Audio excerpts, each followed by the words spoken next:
As we send you across the country to Orlando, standing by there, Larry Ridley with our EA Sports Halftime Report. Larry, both teams appear ready for the fight ahead, and we resume action here in quarter number 3. And they will not get a chance to return this one as it's through the end zone for a touchback. The Seahawks offense now, they get ready to come back onto the field. They're down here, but very much in this game. What's the tonality of a coach's talk when a game is within striking distance like this at intermission? Typically, what they're doing is emphasizing the things that went well in the first half and wanting more of that. Sure, you've got to go over some of the errors and clean up some things because there's a reason you're down. But overall, I think they want to stay positive, stay up with this team. We're just starting the second half, and we've got the football. Let's go ahead and punch it in, and then we'll take it from there. See how that recipe works. A solid run on first down, gain of 7, leaves them with a 2nd and 3. First play of the drive, let's give credit all around. Excellent blocking, but the guy carrying the ball, he was the finisher. A really nice run.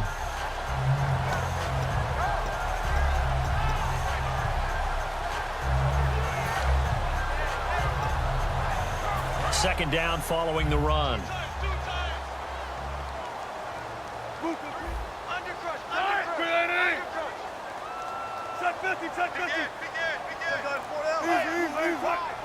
They come out here in the eye.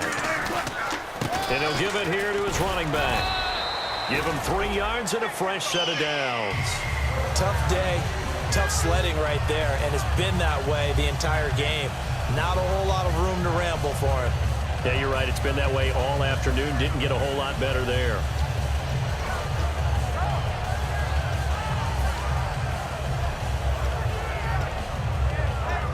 And a new set of downs here after picking up the first on the ground.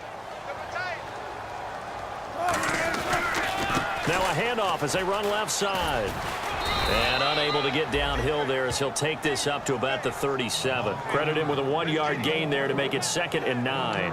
I do know from experience that when you slow down someone's running game, you're now doing the dictating on defense. And guess what? Now you're getting ready to tee off on their quarterback because they have to throw it all the time. But you still have to be alert for the draws and other plays of that nature to make sure you don't get hurt.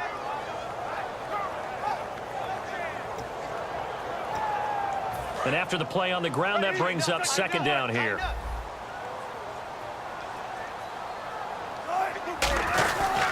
And they'll go with the ground attack here.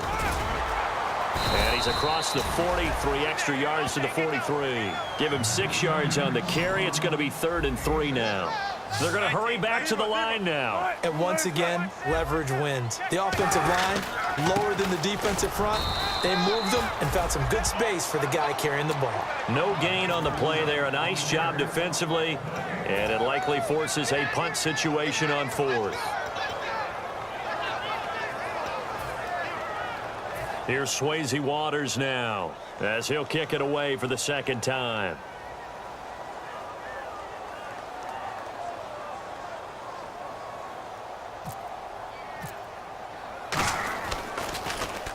And he gets it away, a directional kick going toward the sideline. And this will be out of bounds at the what here? The 12-yard line. Now we take a glance at the offense as they work their way back out for their first possession of the second half. They have the lead here. Well, we talk a lot about pregame speeches. What are halftime speeches like? For the most part, not nearly as emotional. They're a lot more clinical. Every now and then, though, they'll get after you if they think they need to light a fire.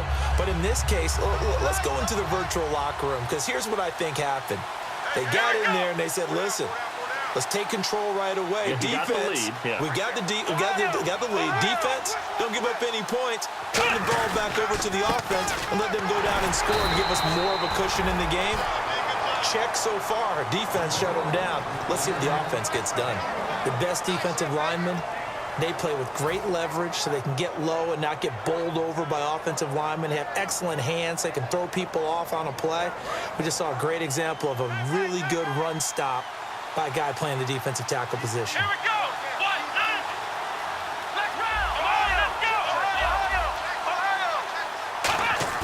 Second down, Prescott.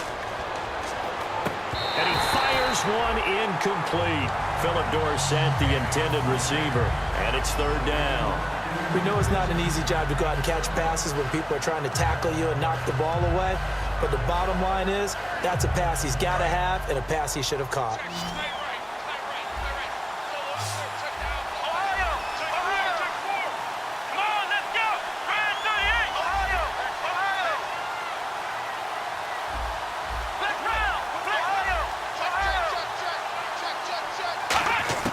Prescott from the gun on third. And Anderson's got it. And he's got the first as they'll bring him down at the 28-yard line. Well, we always hear about the connections some quarterbacks have with certain receivers. I think this guy has a connection with just about everyone. Didn't mind throwing it in there against double coverage to him. Shows some confidence, supreme confidence. Big-time confidence that he would make the play for him, and he did. Now a play fake here on first down. Backing up. He's going to loft one deep left side here. A battle for it, and it's intercepted. A great read, and it's picked off. And a big turnover there as his guys will get the football back. And the Seahawks get ready to trot out on the field. And a tight game after punting last time. See if they can get something going on this drive. As they head to the field now, with the game this close, you got to feel there's a sense of urgency for them going on offense right now. But they have to do it without letting panic creep in and affect their play.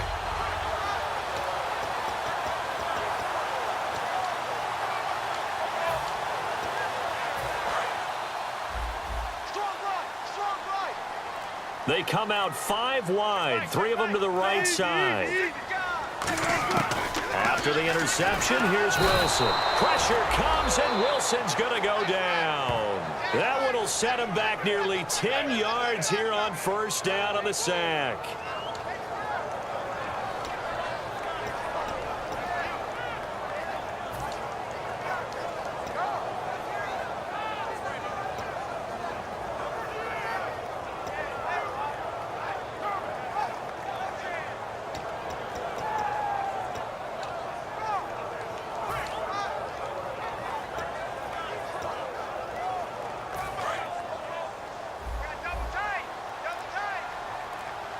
Again, we'll see the pistol here. And on the ground they go with the running back. Oh, and he's not going to make it out of the end zone. The push too strong, and that'll be a safety. I think you'd have to say this crowd here in Seattle, this 12th man had something to do with that. As well as the architect of this stadium. Combined with this crowd noise, makes it very difficult to run offense. And here, 2 points result for the defense. It is deafening in here. And now Dallas gets set to take the field. And following the interception, we'll see what they can put together on this drive. I hear my old college coach right now. He always used to tell us before every game, the team making the fewest mistakes will win. What they're hoping is that last mistake is their only one of the game. Coaches, that's all they talk about, turnovers, right? Minimizing those and maximizing opportunities. They go back to the air here after the INT. Pretty good coverage there, and both of these defenses, they've had good coverage throughout this one. No doubt about it, and in today's NFL, where we're used to a bit more scoring, this feels almost like a well-pitched game in baseball on both sides where the tension continues to build. Who's going to make the big play?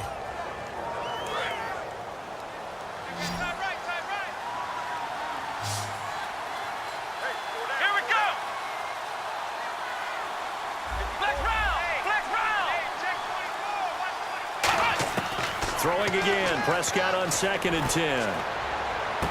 That one complete to Anderson. Only 3 yards on the catch. It's 3rd down. When you see zone defense and you know you've got a drag route on as your primary call, you've got to be really careful as a passer about how far you let your guy go because he might wander into some tough coverage. On 3rd down, it's Prescott. He completes it to Bryant. And he's going to have a first down as he's brought down at the 44-yard line. 12 yards there as they move the chains. And fit's the exact right word. Over the middle, there's almost always traffic, so anytime you're a receiver in that area, you're not just focused on catching the football. You're wondering where the collision's going to come from, right? Because there's almost always someone there able to concentrate, catch it, and even added a little extra at the end with a short run. And Bryant's got it over the middle. And taking it across midfield and inside the 45. They pick up 12 on the play there, and they move the chains. One thing I can say pretty safely, that route is not called if you don't have a guy who can throw the ball and put some mustard on it. Because if you're going to lollipop it in the middle of the field, bad things usually happen. It takes a strong-arm guy that can rifle it in there, and they were able to successfully complete that one. So the D-line's going to spread out. To throw is Prescott. He couldn't quite hold it. Got hit. Ball pops out. Incomplete. Looked like they had an opportunity for a big play across the middle, but he didn't have the concentration or the focus necessary and dropped it before he could haul it in. Second down here after the incomplete pass.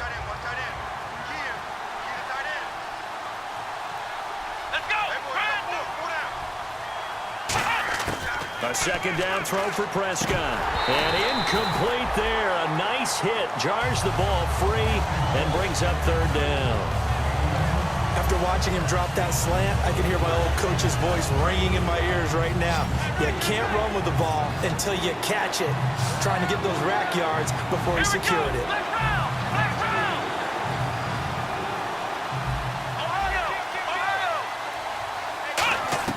And again, it's Prescott.